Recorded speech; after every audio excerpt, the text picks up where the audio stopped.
Hello friends, मैं tuition आप सभी का स्वागत है। आज हम लोग साइंस का और पार्ट करेंगे, तो वीडियो बने रहेगा। और जो भी दोस्त अगर मेरे चैनल में नए हैं तो चैनल को सब्सक्राइब कर लें, साथ में बेल आइकन दबा लें। जितने भी क्वेश्चन आपको करा रहे हैं, तो railway ALP group D technician में कहीं पूछे गए एक प्रश्न है, तो आपको ग्रुप डी के एग्जाम आगामी होने वाले हैं, उसमें बहुत ही आपको हेल्पफुल देखने के लिए मिलेंगे। तो वीडियो को आप जरूर देखिए, आपको बहुत ही हेल्पफुल इसमें मिलने वाले हैं। पहला क्वेश्चन है, समय की इकाई क्या होता है? तो केजी मीटर प्रति सेकंड होता है। हाइड्रा प्रजनन करता है, तो हाइड्रा जो है प्रजनन मुकुलन विधि द्वारा करता है। कार्बन डाइऑक्साइड में कार्बन की प्रतिशत मात्रा कितनी होती है? तो 27.3%। ठोस कार्बन डाइऑक्साइड को किस नाम से जाना जाता है? तो इसको सूखा बर्फ बोलते हैं। सूत्री विभाजन के चरण का नाम बताएं जिसके दौरान विभाजित सेल के गुणसूत्र मध्य रेखा पर स्थित होते हैं, इसको मेटाफेज बोलते हैं। अधातु ऑक्साइड आमतौर पर होते हैं, तो अधातु जो है अम्लीय होते हैं। यदि इसी विलयन में नीला लिटमस लाल रंग में परिवर्तित हो जाता है, तो इसका पीएच मान कितना होने की संभावना है? तो वह इसका पीएच मान कितना होगा? 6 होगा। किसी तने हुए रबर बैंड में किस प्रकार की ऊर्जा होती है? तो तने हुए बैंड रबर बैंड में स्थिति ऊर्जा होती है। तने हुए धनुष में, डेम में, ये सभी में स्थिति ऊर्जा होती है। एम्फीबिया पौधा के किस समूह में रखा गया है? तो ब्रायोफाइटा में रखा गया है। यदि किसी वस्तु द्वारा तय की गई दूरी शून्य है, तो वस्तु का विस्थापन क्या होगा? तो शून्य होगा। इसे न तो बताया जा सकता है और न ही नष्ट किया जा, यानी कि इसे न तो बनाया जा सकता है और न ही नष्ट किया जा सकता है, तो वह ऊर्जा होता है। ऊर्जा को न नष्ट किया जाता है न बनाया जा सकता है। हम जो भोजन ग्रहण करते हैं उससे प्राप्त हुई कुछ ऊर्जा किस में संग्रहित होती है? तो ग्लाइकोजन के रूप में संग्रहित होती है। प्रोपेन का रासायनिक सूत्र क्या होता है? तो यह C3H8 होता है। सोडियम हाइड्रोजन कार्बोनेट के गर्म होने पर निम्न गैसों में से कौन सी गैस छूटती है? वह कार्बन डाइऑक्साइड निकलती है। वृषणों से कौन सा हार्मोन स्रावित होता है? तो टेस्टोस्टेरोन इससे स्रावित होता है। गतिशील वस्तु की गतिज ऊर्जा किस पर निर्भर करती है? द्रव्यमान और वेग पर निर्भर करती है। आधुनिक आवर्तसारणी की तीसरी अवधि और 8वें समूह में रखी गई नोबेल गैस का नाम बताएं। तो वह है आर्गन। कौन सा अस्थायी ऊतक एक पौधे को कठोर और मजबूत बनाता है? तो स्क्लेरेनकाइमा जो है पौधे को कठोर और मजबूत बनाता है। किसी एकल आवृत्ति की आवाज को क्या कहा जाता है? तो टोन बोलते हैं।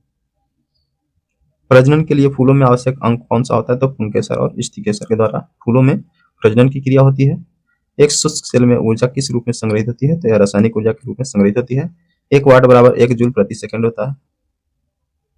तत्वों को उनके परमाणु द्रव्यमान के आधार पर वर्गीकृत करने का श्रेय किसे जाता है? तो डिमित्री मेंडलीव को जाता है। आधुनिक आवर्त सारणी में धातु को कहाँ रखा गया है? तो बाईं ओर रखा गया है। किसी परिपथ में विद्युत प्रवाह किसके द्वारा संभव होता है? तो इलेक्ट्रॉन की गति के कारण किसी भी परिपथ में धारा प्रवाह होती है। गतिज ऊर्जा किसके बराबर होता है? तो हाफ mv², इसका फॉर्मूला होता है। भार का इसमें मात्रा क्या होता है? तो भार का इसमें मात्रा न्यूटन होता है।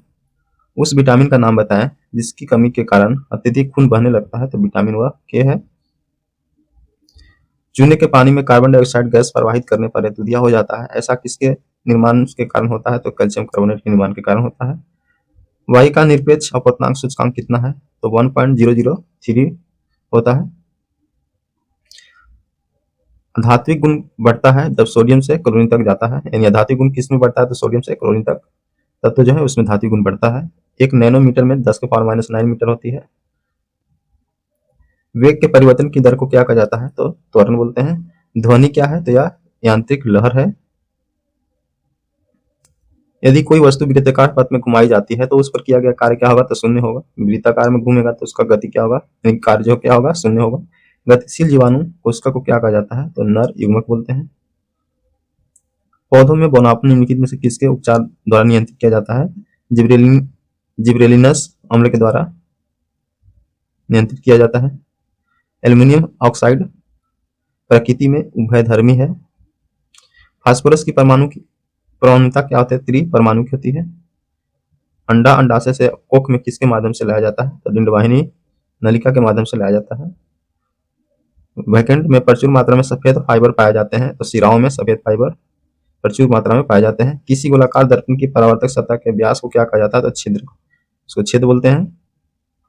खाने का नमक NaCl किससे बना होता है? तो एक मजबूत अम्ल एक मजबूत क्षार के द्वारा। इसको आप जितना भी लगा लीजिए, 110% क्वेश्चन बहुत बार पूछा गया है।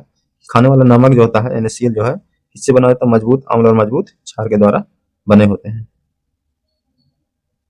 एक फूल के प्रजनन का भाग कौन सा होता है? पुंकेसर और कार्पल्स। वैकेंट है, परमाणु संख्या वाला एक तत्व एक क्षारीय ऑक्साइड उत्पन्न करेगा तो यह 20 परमाणु संख्या वाला तत्व जो है क्षारीय उत्पन्न करेगा।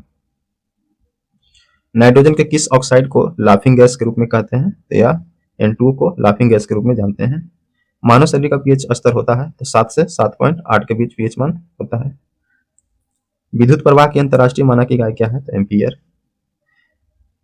नीलैंड्स के आवर्ती वर्गीकरण में 10वां तत्व निम्नलिखित में किसके जैसा दिखता है? तो तीसरा जैसा दिखता है। आनुवंशिक सामग्री के वाहक है तो जीन। जीन क्या है? आनुवंशिक सामग्री का। जीव की उत्पत्ति के बारे में ओपेरिन का सिद्धांत किससे संबंधित है? तो रासायनिक विकास से संबंधित है। फ्रेंड्स, इसमें आज हम कुछ नया चीज ऐड किए हैं, ये एग्जाम के पर्पज से बहुत ही इंफॉर्मेटिव होने वाला है, इसको भी आप देख लीजिए। हम लोग आज पढ़ेंगे अयस्क के बारे में, क्योंकि यहाँ से बहुत क्वेश्चन आते हैं। ऐसा खनिज जिनके धातु को आसानी से तथा कम खर्च में प्राप्त किया जा सकता है उसे अयस्क बोलते हैं। सभी अयस्क खनिज, किंतु सभी खनिज अयस्क नहीं होते हैं। यानी सभी खनिज क्या होते हैं? सभी अयस्क क्या हो सकते हैं? खनिज हो सकते हैं, लेकिन कोई जरूरी नहीं कि सभी खनिज क्या हो सकते हैं? अयस्क हो सकते हैं। और आपको फ्रेंड्स एवरीडे वीडियो में नया नया चीज हम ऐड करने का प्रयास करेंगे। देखिए एल्यूमिनियम का अयस्क बताया गया है, आपको यहाँ से बहुत बार पूछा जाए तो बॉक्साइट किसका है? तो एल्यूमिनियम का। कोरंडम किसका है? एल्यूमिनियम का। डायस्पोर किसका है? एल्यूमिनियम का। और क्रायोलाइट किसका है? एल्यूमिनियम का अयस्क है। फिर से आप पढ़िए इसको, एल्यूमिनियम के कौन कौन से? तो बॉक्साइट, कोरंडम, डायस्पोर, क्रायोलाइट, ये सब किसका है? एल्यूमिनियम का अयस्क है। लोहा का अयस्क देख लीजिए कौन कौन से है? तो हेमेटाइट, लिमोनाइट, सीडेराइट, मैग्नेटाइट, ये सभी किसका है? और आयरन पायराइड्स, ये सभी किसका है? तो लोहा के अयस्क है। कॉपर के अयस्क देख लीजिए, कॉपर पायराइड्स, इसको चेल्को पायराइड्स भी बोलते हैं। क्यूप्राइट या रूबी कॉपर या कॉपर ग्लास, ये मेलेकाइट, ये तीनों क्या है? कॉपर के अयस्क है। सिल्वर के अयस्क, अर्जेंटाइन या silver glass, horn silver, AgCl होता है। सोने का अयस्क कौन कौन से होते हैं? कैल्वेराइट, सिल्वेनाइट्स, ये किसका है? तो सोना का है। सोडियम के अयस्क कौन कौन से होते हैं? Rock salt, chilli salt, peter, global salt, borax, किसका है? सोडियम का है। पोटेशियम के अयस्क कौन कौन से होते हैं? सिल्वाइन, कार्नेलाइट, फेल्सपार, सॉल्ट पीटर, काइनाइट, ये सभी किसका है? तो पोटेशियम का है। मैग्नीशियम का मैग्नेसाइट, डोलोमाइट, इप्सम सॉल्ट, ये सभी किसका है? मैग्नीशियम का है। कैल्शियम के लाइमस्टोन या मार्बल या चौक, ये किसका है? तो कैल्शियम के। जिप्सम, फ्लोस्फार, रॉक फॉस्फेट, जिसको फास्फोराइट बोलते हैं,